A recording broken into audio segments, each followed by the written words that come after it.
Dito naman ite-test natin ngayon, no, yung positive tsaka negative sa multitester natin continuity, buzzer.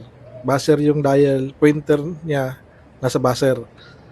Kaya sa doon sa dial ng multitester. Ngayon, magkakaroon siya ng continuity. Wala siyang continuity kapag yung positive ng dial ng pointer natin nasa positive.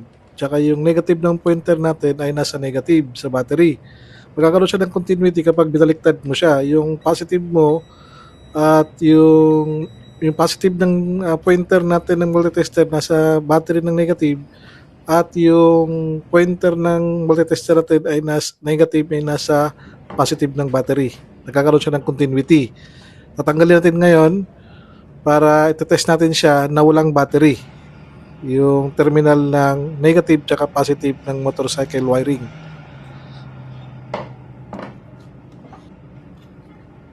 Ito, normal po yung magkakaroon ng continuity yung sa battery, sa terminal ng mga battery natin. Yung high tension wire ng positive wire ng terminal ng battery tsaka yung negative terminal ng battery, magkakaroon niya ng continuity. Nakakabit man sa battery or hindi nakakabit sa battery. Yan ang confirmation natin. Normal po yun, wala pong hindi po ma-confirm, hindi natin ma-confirm doon na may problema yung wiring ng motor kasi normal po yun kahit brand new ang motor. Mayroon siyang continuity sa positive tsaka sa negative kahit hindi nakakabit yung battery. No? Taasan nyo lang yung value ng ohms nyo. Kakaroon siya ng continuity. No?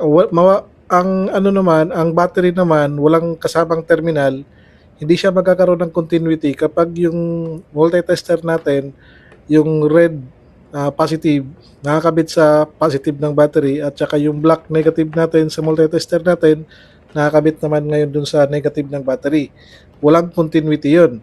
Pero pag binaliktad mo naman siya, yung red ng multitester natin, ikabit mo sa negative, tapos yung positive mo naman, nakakabit sa negative ng battery, at negative naman ng multitester natin, nakakabit naman ngayon sa positive ng battery. Nagkakaroon siya ng continuity. Battery yun na walang kasamang terminal ng motor.